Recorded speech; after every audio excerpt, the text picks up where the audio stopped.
దేవుని దేవుని మహాకృపను బట్టి పరిశుద్ధ గ్రంథమైన బైబిల్ నుండి అనగా అపోస్తలుల కార్యముల గ్రంథం 8వ అధ్యాయం 4, 5, 6 వచనాలు మనం చదువుకుందాం.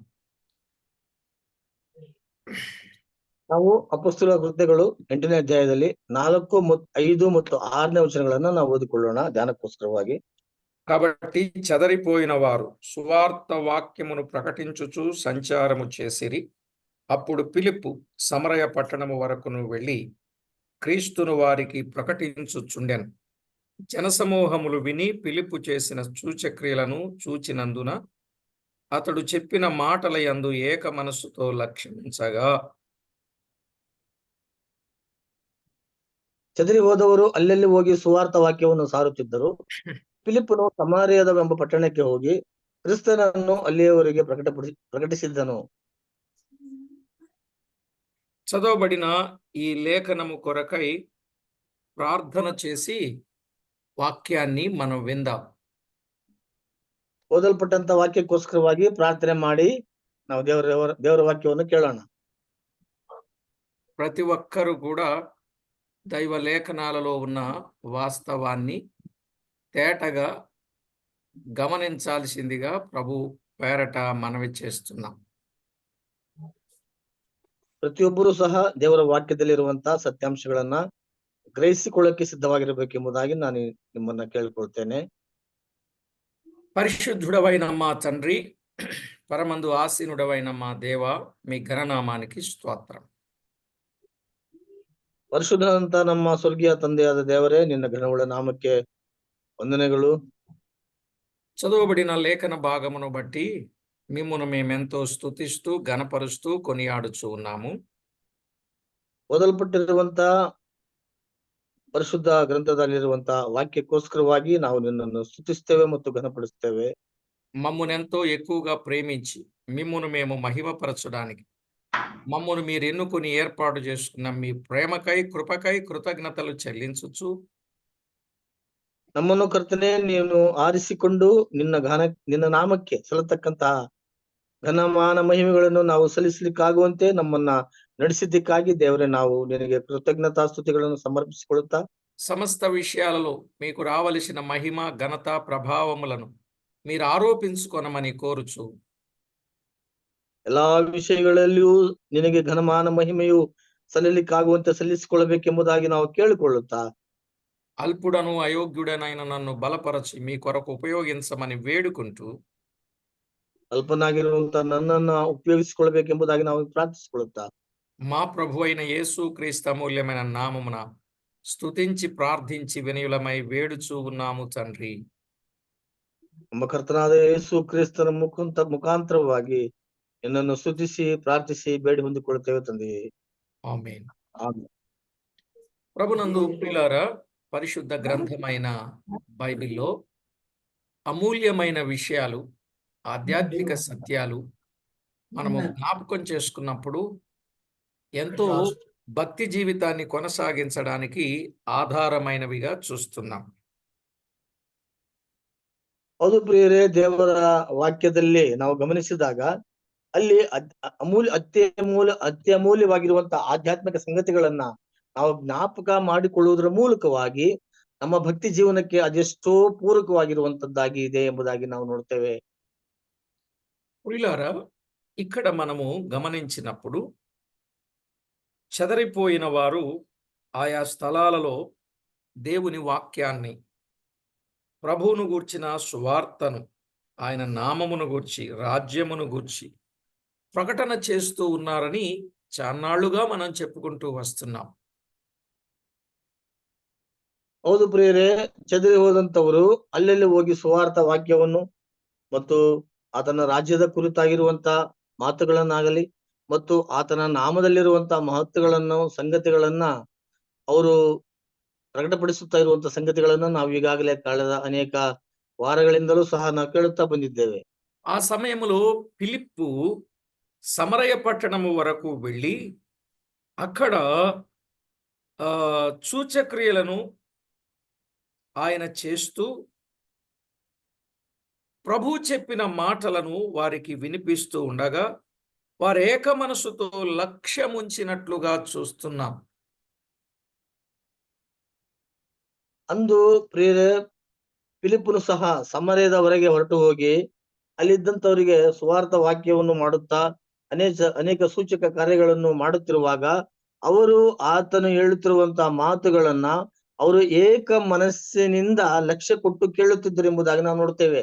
కనుక యెహోవా ఆది నుండి కూడా తన కార్యాన్ని తాను జరిగిస్తూ రాగా కుమారుని కాలం వచ్చేసరికి కుమారుని గురించిన వార్తలు చెప్తా ఉన్నప్పుడు అనేకులు ఏకీభవించి ఏక మనసు కలిగి దేవుని మాటలు లక్ష్యముంచారనేది మనం ఇక్కడ చూస్తున్నాం. ಅನಾದಿ ಕಾಲದಿಂದಲೂ ನಮ್ಮ ಕರ್ತನಾದ ಯೆಹೋವ ದೇವರು ಅಂದು ಆತನ ಕಾರ್ಯಗಳಾಗಲಿ ತದನಂತರವಾಗಿ ಮಗನ ಕಾಲದಲ್ಲಿ ನಡೆದಿರುವಂತಹ ಅನೇಕ ಸಂಗತಿಗಳನ್ನ ಅವರು ಏಕ ಮನಸ್ಸಿನಿಂದ ಕೇಳುತ್ತಾ ಬಂದಿರುವುದರಿಂದ ಕರ್ತನು ಅವರ ಮಧ್ಯದಲ್ಲಿ ಅನೇಕ ಸಂಗತಿಗಳನ್ನು ಕಾರ್ಯಗಳನ್ನು ಕರ್ತನು ಮಾಡಿದ್ದಾರೆ. కానీ ఒకానొక దినంలో లేక పూర్వ దినాలలో పాత నిబంధన కాలములో కొందరు ఆయన మాట లక్ష్య పెట్టారు, కొందరు ఆయన మాట లక్ష్య పెట్టలేదు అని బైబిల్ గ్రంథం తేటగా చెప్తుంది. ಹೌದು ಪ್ರಿಯರೇ, ಹಳೆ ಒಡಂಬಡಿಕೆ ಕಾಲದಲ್ಲಿ ದೇವರಿಂದ ಬಂದಿರುವಂತಹ ಮಾತುಗಳು ಅವುಗಳಿಗೆ ಕೆಲವರು ಲಕ್ಷ್ಯ ಕೊಟ್ಟರು, ಕೆಲವರು ಲಕ್ಷಿಸದೆ ಅವುಗಳನ್ನ ತಿರಸ್ಕಾರ ಮಾಡಿರುವಂತದ್ದು ಸಹ ನಾವು ನೋಡ್ತೇವೆ. కాబట్టి ప్రభునందు ప్రియులారా, దేవుని వాక్యములో ఏమనున్నదో చూడండి. సంఖ్యాకాండం 16వ అధ్యాయం 30వ వచనంలో కొందరు ఎలా ఉన్నారో చెప్పాడు. ಅರಣ್ಯಕಾಂಡ ಪುಸ್ತಕ 16ನೇ ಅಧ್ಯಾಯ 30ನೇ ವಚನದಲ್ಲಿ ಅಲ್ಲಿ ಏನು ಬರೆಯಲ್ಪಟ್ಟಿದೆ ಎಂಬುದಾಗಿ ನಾವು ನೋಡುವಾಗ, అయితే యెహోవా గొప్ప వింత పుట్టించుట వలన వారు ప్రాణములతో పాతాళములో కూలునట్లు భూమి తన నోరు తెరచి వారిని వారికి కలిగిన సమస్తమును మృంగివేసిన ఎడల వారు యెహోవాను అలక్ష్యము చేసిరని మీకు తెలియననెను.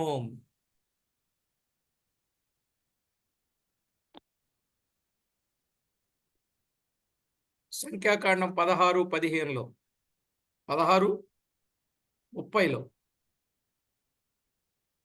ಅರಣ್ಯಕಾಂಡ ಪುಸ್ತಕ 16ನೇ ಅಧ್ಯಾಯ 30ನೇ ವಚನವನ್ನ ನಾವು ಗಮನಿಸುವುದಾದ್ರೆ, ಆದರೆ ಯೆಹೋವನು ಇವರಿಗೋಸ್ಕರ ಅಪೂರ್ವವಾದ ಶಿಕ್ಷೆಯನ್ನು ಕಲ್ಪಿಸಿದರೆ, ಅಂದರೆ ಭೂಮಿಯು ಬಾಯಿದರಿದು ಇವರನ್ನು ಇವರ ಸರ್ವಸ್ವವನ್ನು ನುಂಗಿದವರಿಂದಲೂ ಇವರೆಲ್ಲರೂ ಸಜೀವಿಗಳಾಗಿ ಪಾತಾಳಕ್ಕೆ ಹೋಗಿಬಿಟ್ಟರೆ ಇವರು ಯೆಹೋವನನ್ನು ಉಲ್ಲಂಘಿಸಿದರೆಂದು ನೀವು ತಿಳಿದುಕೊಳ್ಳಬೇಕು ಎಂದು ಹೇಳಿದನು. ఇక్కడ నలుగురు ఏకమై 250 మందిని పోగు చేసుకుని సర్వ సమాజములో ఉన్న ప్రతివాడు పరిశుద్ధుడే అని చెప్పి వారు యెహోవా మాట లక్ష్య పెట్టలేదు అని చెప్పాడు. ಹೌದು ಪ್ರಿಯರೇ, ಇಬ್ಬರು ಏಕಮನಸ್ಸಿನಿಂದ ಸೇರಿಕೊಂಡು ಸುಮಾರು ಅವರು 200 ಜನರನ್ನು ಕಲೆ ಹಾಕಿ ಇಲ್ಲಿ ಎಲ್ಲರೂ ಸಹ ಸರ್ವಸ್ವದಲ್ಲಿರುವಂತಹ ಎಲ್ಲರೂ ಸಹ ಅವರು ಪರಿಶುದ್ಧರೇ ಎಂಬುದಾಗಿ ದೇವರಿಗೆ ವಿರುದ್ಧವಾಗಿರುವಂತಹ ಒಂದು ಮಾತುಗಳನ್ನು ಅವರು ಹೇಳಿದ್ದನ್ನು ನಾವು ನೋಡ್ತೇವೆ. ఎప్పుడైతే ఆయనను లక్ష్య పెట్టక నిర్లక్ష్యము కలిగిన వారుగా ఉన్నారో వారు పాపము చేసిన వారయ్యారు. ಅದರಿಂದ ಪ್ರಿಯರೇ, ಯಾವಾಗ ದೇವರ ಮಾತುಗಳಿಗೆ ಲಕ್ಷ್ಯ ಕೊಡದೆ ನಿರ್ಲಕ್ಷ್ಯತನ ತೋರಿಸಿದರೋ ಅದರಿಂದ ಅವರು ಪಾತಾಳಕ್ಕೆ ಇಳಿದು ಹೋಗಬೇಕಾಯಿತು. చూసారా? అందువల్ల వారికి కలిగిన పనిష్మెంట్, వారికి కలిగిన శిక్ష ఏంటంటే వారు ప్రాణములతోనే వారు పాతాళానికి వెళ్ళారు, భూమి నెరవిడిచింది అనే విషయం మనం అక్కడ చూస్తున్నాం. ಈ ರೀತಿಯಾಗಿ ಅವರು ದೇವರಿಗೆ ವಿರುದ್ಧವಾಗಿ ಮಾತನಾಡುವುದರಿಂದ ಅವರು ಸಜೀವಿಗಳಾಗಿಯೇ, ಅಂದ್ರೆ ಜೀವದಿಂದಲೇ ಅವರು ಪರಲೋಕಕ್ಕೆ ಆ ಪಾತಾಳಕ್ಕೆ ಇಳಿದು ಹೋಗಿರುವುದನ್ನು ನಾವು ನೋಡ್ತೇವೆ. ఇక్కడ మనం ఆలోచన చేస్తే దేవుణ్ణి లక్ష్య పెట్టలేని కారణము చేత వారికి శిక్ష ఉన్నది అనే విషయం మనకు అర్థమవుతుంది. ಅದರಿಂದ ಪ್ರಿಯರೇ, ನಾವಿಲ್ಲಿ ಗ್ರಹಿಸಿಕೊಳ್ಳತಕ್ಕಂತ ವಿಷಯವೇನಂತಂದ್ರೆ, ಅವರು ದೇವರ ಮಾತನ್ನ ತಿರಸ್ಕರಿಸಿದ್ದರಿಂದ ಅವರು ಪಾತಾಳಕ್ಕೆ ಇಳಿದು ಹೋಗಬೇಕಾಯಿತು ಎಂಬುದಾಗಿ ನಾವು ಗ್ರಹಿಸಿಕೊಳ್ಳಬೇಕು. దినవృత్తాంతముల 2వ గ్రంథం 33వ అధ్యాయం 8వ వచనంలో ఒక మాట ఉన్నది.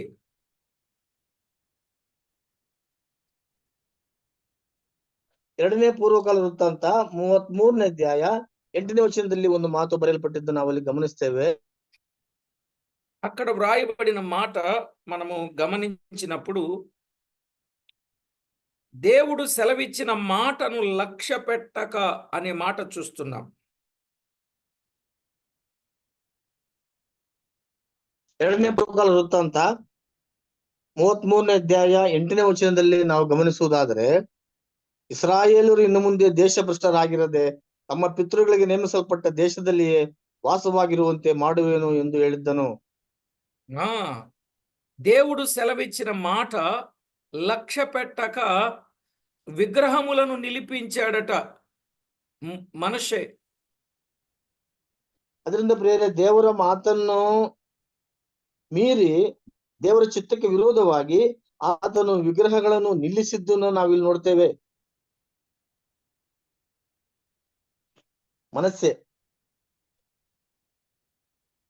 అందువల్ల శత్రు చేతికి ఆయన చిక్కినట్టుగా, సంకెళ్లతో బంధించబడి చెరకు వెళ్ళినట్లుగా 33వ అధ్యాయములో మనం చూస్తున్నాం.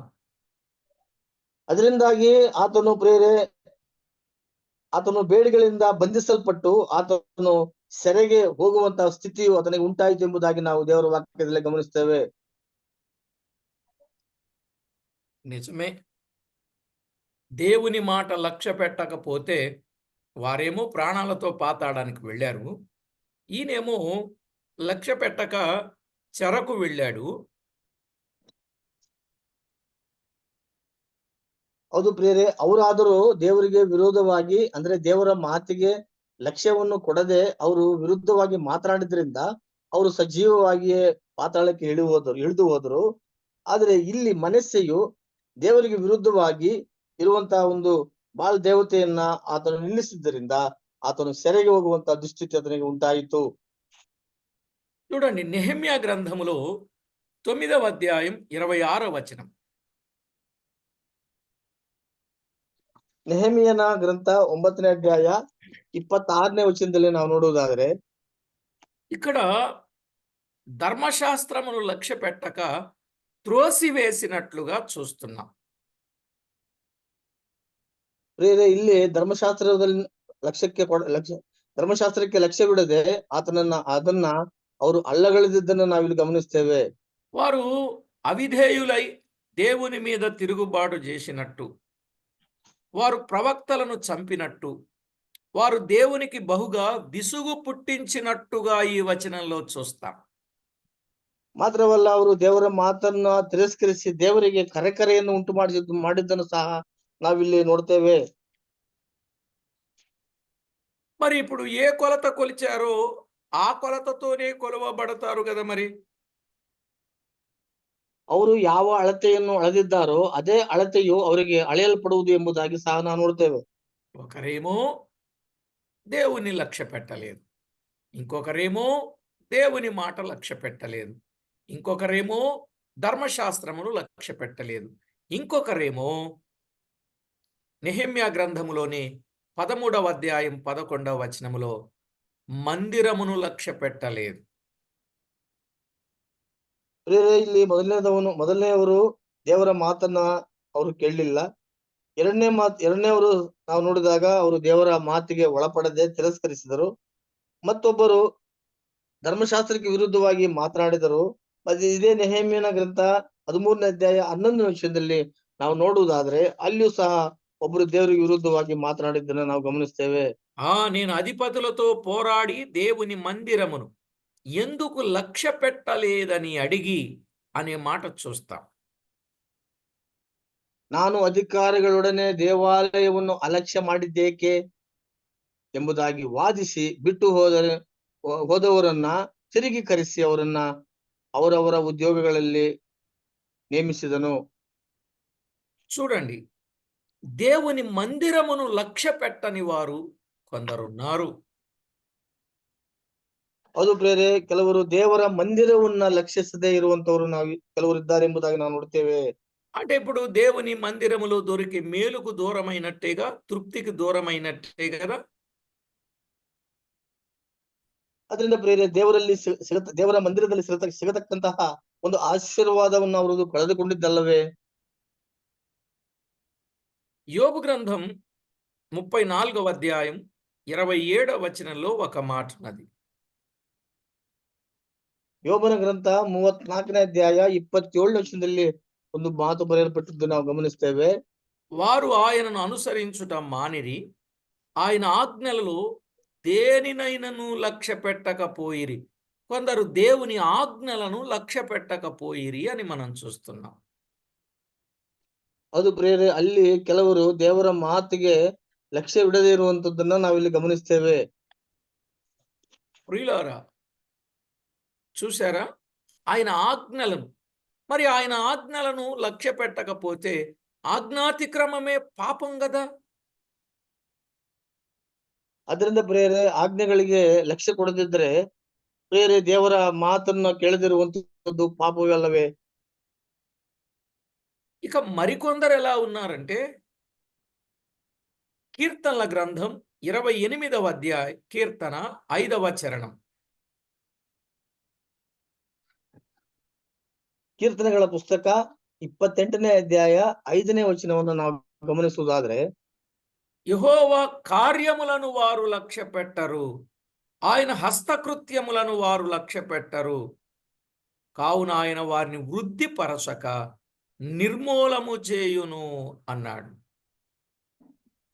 ಅವರು ಯೆಹೋವನ ಕಾರ್ಯಗಳನ್ನು, ಆತನ ಕೈ ಕೆಲಸಗಳನ್ನು ವಿವೇಚಿಸಿ ತಿಳಿದುಕೊಳ್ಳದೆ ಹೋದರು. ಆದುದರಿಂದ ಆತನು ಅವರನ್ನು ಹಾಳು ಮಾಡುವನೇ ಹೊರತು ವೃದ್ಧಿಪಡಿಸುವುದಿಲ್ಲ ಎಂಬುದಾಗಿ ನಾವು ನೋಡ್ತೇವೆ. ఇక్కడ మనము గమనించినప్పుడు కొందరట యెహోవా కార్యాలను లక్ష్య పెట్టరు, అవి మాకు కాదులే అన్నట్టు, అది ఎవరి కోసము అన్నట్టు. కొంతమంది ఆయన కార్యాలు లక్ష్య పెట్టరు అని చెప్పాడు. ಅದರಿಂದ ಪ್ರಿಯರೇ, ಕೆಲವೊಂದು ಜನರು ದೇವರ ಕಾರ್ಯಗಳನ್ನ, ಕೆಲಸಗಳನ್ನು ಕುರಿತಾಗಿ ಅದಕ್ಕೆ ಲಕ್ಷ್ಯವಿಡುವುದಿಲ್ಲ. ಆ ಕೆಲಸಗಳು ಬಗ್ಗೆ ತುಂಬಾ ನಿರ್ಲಕ್ಷ್ಯತನವನ್ನು ತೋರುವಂತದ್ದು ನಾವು ನೋಡ್ತೇವೆ. అదేవిధంగా ప్రియులారా, ఆయన హస్తకృత్యములు, ఆయన చేతులతో చేసిన వాటిని కూడా వారు లక్ష్య పెట్టరు అని చెప్పాడు. ಆತನ ಕೈಗಳಿಂದ ಮಾಡಿರುವಂತ ಸಂಗತಿಗಳನ್ನು, ಕೆಲಸಗಳಿಗೆ ಅವರು ಲಕ್ಷ್ಯವಿಡುವುದಿಲ್ಲ ಎಂಬುದಾಗಿ ನಾವು ನೋಡ್ತೇವೆ. అందువలన ఫలితం ఏంటో చెప్పాడుగా, వారు వృద్ధిపరచక, వారు వృద్ధి పొందక నిర్మూలము అగుదురు అని చెప్పాడు. ಅದರಿಂದ ಪ್ರಿಯರೇ, ದೇವರ ಮಂದಿರಕ್ಕೆ ಮತ್ತು ಆತನ ಮಾತುಗಳಿಗೆ ನಿರ್ಲಕ್ಷ್ಯತನ ತೋರುವುದರಿಂದ ಅದರ ಫಲಿತಾಂಶ ಏನೆಂಬುದಾಗಿ ಅಲ್ಲಿ ದೇವರ ವಾಕ್ಯ ಹೇಳಿರುವುದು ನೋಡ್ತೇವೆ. ಅವರು ವೃದ್ಧಿ ಆಗುವುದಿಲ್ಲ ಅಥವಾ ವೃದ್ಧಿ ಪಡಿಸುವುದಿಲ್ಲ ದೇವರು ಅವರನ್ನ ಎಂಬುದಾಗಿ ನಾವು ನೋಡ್ತೇವೆ.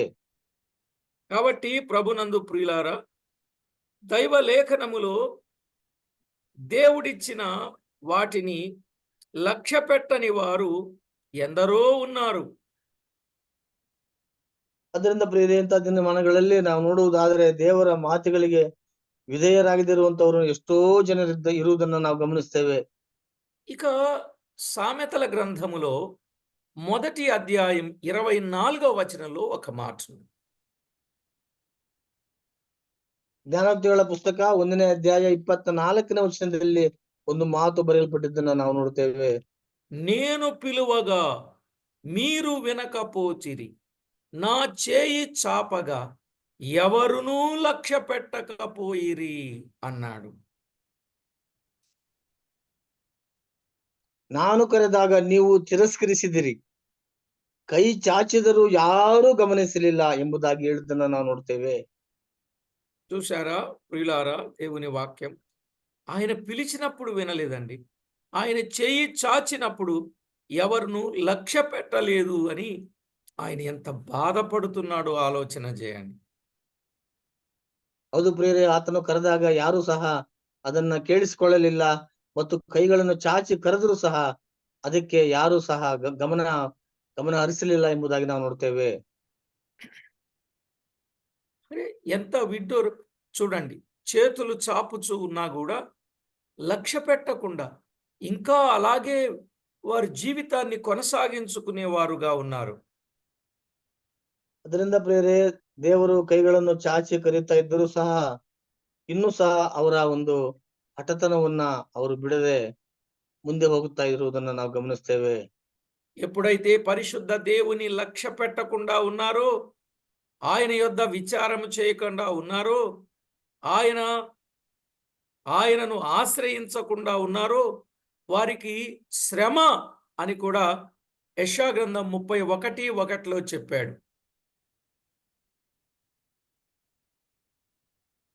ಅದು ಪ್ರಿಯರೇ, ದೇವರ ಮಾತುಗಳಿಗೆ ವಿಧೇಯತೆಯನ್ನು ತೋರಿಸದೆ ಅಲಕ್ಷ್ಯ ಮಾಡುತ್ತಾ ಇದ್ದಂತವರಿಗೆ ಶ್ರಮೆಗಳು ಉಂಟಾಗುತ್ತದೆ ಎಂಬುದಾಗಿ ಯೆಶಾಯನ ಪ್ರವಾದನ ಗ್ರಂಥ 31ನೇ ಅಧ್ಯಾಯ 1ನೇ ವಚನವನ್ನು ನಾವು ಗಮನಿಸ್ತೇವೆ. ఇక వ్రాయబడిన ఈ సత్యాలను ఆలోచన చేస్తే లక్ష్య పెట్టని వారి జీవితం ఎంత నష్టం కలుగుద్దో దానిని తేటగా ఫిలిప్పు వివరించగా, ఏక మనసుతో అనేకులు లక్ష్యముంచిరి అని మనము చూస్తున్నాం అపోస్తల కార్యాలు.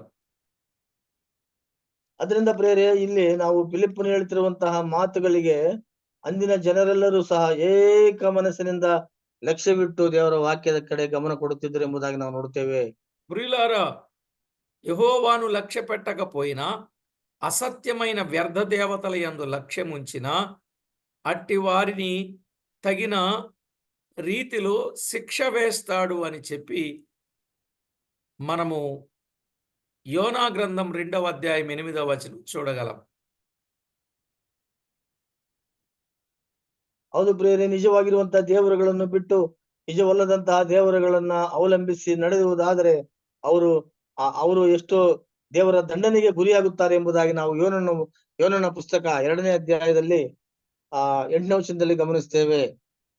కనుక ఇలాగున ప్రతి విషయాన్ని మనము తేటగా ఆలోచన చేసినప్పుడు దేవాది దేవుడైనటువంటి ప్రభువు ఎవరైతే ఆయనను లక్ష్య పెట్టక నిర్లక్ష్య పెడతారో వారి జీవితం ఎలా ఉంటుందో తేటగా చెప్పాడు.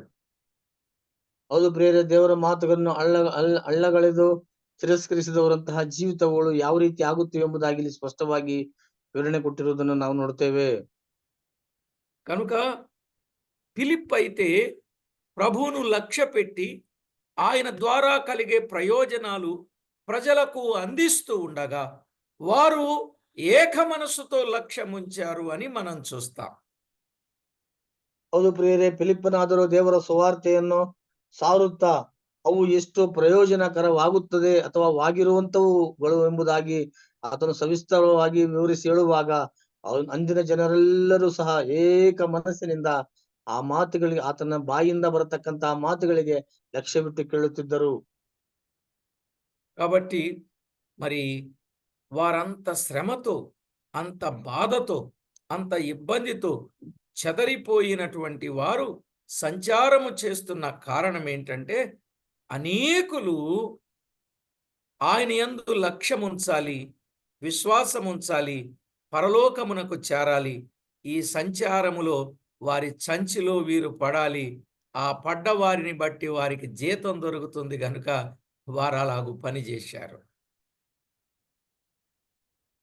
ಹೌದು ಪ್ರಿಯರೇ, ಅಂದು ಚದರಿ ಹೋದಂತವರು ವಿವಿಧ ಸ್ಥಳಗಳಲ್ಲಿ ಹೋಗಿ ದೇವರ ವಾಕ್ಯಗಳನ್ನ ಅವರು ಸಾರುವಾಗ ಅನೇಕರು ಲಕ್ಷ್ಯವಿಟ್ಟು ನಂಬಿಕೆಯಿಂದ ಆತನನ್ನು ಅಂಗೀಕರಿಸಿಕೊಂಡು ಪರಲೋಕಕ್ಕೆ ಸೇರಬೇಕನ್ನುವಂಥದ್ದು ಉದ್ದೇಶ. ಅದರಿಂದ ಅಂತವರನ್ನು ಇವರು ತನ್ನ ಕಡೆಗೆ ಸೆಳೆದುಕೊಂಡು ಅವರಿಗೆ ಪರಲೋಕದ ಮಾರ್ಗವನ್ನ ತೋರಿಸಿರುವಂತದ್ದು ಸಹ ನಾವು ಗಮನಿಸ್ತೇವೆ.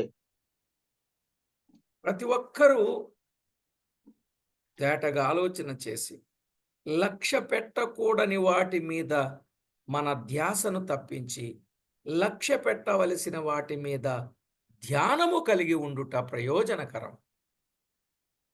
ಹೌದು ಪ್ರಿಯರೇ, ಯಾವ ವಿಷಯಗಳಿಗೋಸ್ಕರವಾಗಿ ನಾವು ಲಕ್ಷ್ಯ ಕೊಡಬಾರದೋ ಅವುಗಳನ್ನು ನಾವು ತಿರಸ್ಕರಿಸುತ್ತಾ ಲಕ್ಷ್ಯವಿಡತಕ್ಕಂತಹ ವಿಷಯಗಳಿಗೋಸ್ಕರವಾಗಿ ನಾವು ಒಂದು ವಿಶೇಷವಾದಂತ ಸ್ಥಾನಮಾನವನ್ನು ಕೊಟ್ಟು ನಾವು ಲಕ್ಷಿಸಿ ನಾವು ದೇವರಿಂದ ಆಶೀರ್ವಾದಗಳನ್ನು ಹೊಂದಿಕೊಳ್ಳಬೇಕೆಂಬುದನ್ನು ಅಂತದ್ದು ನಾವು ಈ ದಿನದಲ್ಲಿ గమనిస్తేవే. ప్రార్థన చేసుకుందాం. పరమందు ఆసీనుడవైన మా దేవా, మీకు స్తోత్రము చెల్లిస్తున్నాం. ಪರಲೋಕದಲ್ಲಿ ಆಶೀರ್ವನಾಗಿರುವಂತ ನಮ್ಮ ತಂದೆಯಾದ ದೇವರೇ, ನಿನ್ನ ನಾಮಕ್ಕೆ ಸ್ತೋತ್ರ ಸಲ್ಲಿಸುತ್ತೇವೆ. మీ అందు మేము లక్ష్యముంచిన ఎడల మా జీవితం ఎంతో ధన్యకరమవుతుందని, అలాగు కాక వేరు వాటి మీద లక్ష్యముంచినట్లయితే మాకు నష్టమును నాశనమును ముంచుకొస్తుందని ఇట్టి సత్యాన్ని మీరు తేటగా చెప్పినందుకు స్తోత్రం. ನಿನ್ನನ್ನು ಬಿಟ್ಟು ಇತರೆ ವಿಷಯಗಳಿಗೋಸ್ಕರವಾಗಿ ದೇವರೇ ನಾವು ಲಕ್ಷ್ಯವಿಡುವಾದರೆ ನಮಗೆ ಮರಣವು ಶಾಪವು ಸಂಭವಿಸುವುದೆಂಬುದಾಗಿ ನೀವು ತಿಳಿಸಿದ್ದಕ್ಕಾಗಿ ದೇವರೇ ನಾವು ನಿನ್ನನ್ನು ಕೊಂಡಾಡ್ತೇವೆ. మా ప్రభువా, మీ మహిమార్థమై మమ్మను జ్ఞాపకం చేసుకొని ఎప్పుడూ మీకు మేము మహిమ తెచ్చే వారముగా అనుదినము దినదినము మమ్మను సిద్ధపరచి బలపరచి మా పట్ల మీరు చూపుచున్న అనురాగ వాత్సల్యములన్నింటిని బట్టి మీకు స్తోత్రములు. ನಿನ್ನ ಮಹಿಮೆಗೆ ತಕ್ಕ ಹಾಗೆ ದೇವರೇ ನಾವು ನಿಮಗೆ ಸಲ್ಲತಕ್ಕಂತ ಮಹಿಮೆಯನ್ನ ದೇವರನ್ನು ಸಲ್ಲಿಸಲಿಕ್ಕಾಗುವಂತೆ ನಮ್ಮನ್ನು ಅನುದಿನವೂ ನೀವು ಬಲಪಡಿಸುತ್ತಾ ನಡೆಸಬೇಕೆಂಬುದಾಗಿ ನಾವು ಕೇಳಿಕೊಳ್ಳುತ್ತಾ, ప్రతి విషయంలో మీకు రావలసిన మహిమ, ఘనత, కీర్తి, ప్రభావములను మీరు ఆరోపించుకుంటారని కోరుచు ಎಲ್ಲಾ ವಿಷಯಗಳಲ್ಲಿ ತಂದೆಯೇ ನಿನಗೆ ಬರತಕ್ಕಂತಹ ಘನಮಾನ ಮಹಿಮೆಗಳನ್ನು ದೇವರು ನೀನು ಆರೋಪಿಸಿಕೊಳ್ಳಬೇಕೆಂಬುದಾಗಿ ನಾವು ಕೇಳಿಕೊಳ್ಳುತ್ತಾ, మా ప్రభువు మా రక్షకుడు మమ్మను ప్రేమించి మాయందు లక్ష్యముంచి మమ్మను రక్షించి దైవరాజ్యమునకు వారసత్వపు హక్కునిచ్చినందుకై కృతజ్ఞతలు చెల్లించుచు ನಮ್ಮನ್ನು ಲಕ್ಷಿಸಿ ನಮ್ಮ ಮೇಲೆ ಗಮನವಿಟ್ಟು ನಮ್ಮನ್ನು ರಕ್ಷಣೆಯ ವ್ಯವಸ್ಥೆಗೆ ತಂದು ನಮ್ಮನ್ನು ನಡೆಸುತ್ತಿರುವಂತ ಕರ್ತನಾದಂತ ಯೇಸು ಕ್ರಿಸ್ತನ ಹೆಸರಿನಲ್ಲಿ ನಿನಗೆ ಕೃತಜ್ಞತಾಸ್ತುತಿಗಳನ್ನು ಸಲ್ಲಿಸುತ್ತಾ, మా ప్రభు రక్షకుడైన యేసు క్రీస్తు నామమున వేడుచూ ఉన్నాము తండ్రి. ನಮ್ಮ ರಕ್ಷಕನ ಒಡೆಯನು ಕಾರ್ಯಕರ್ತನಾಗಿರುವಂತ ಯೇಸು ಸ್ವಾಮಿನಲ್ಲಿ ಬೇಡಿ ಹೊಂದಿಕೊಳ್ಳುತ್ತೇವೆ ತಂದೆ. ಆಮೆನ್. ಆಮೆನ್.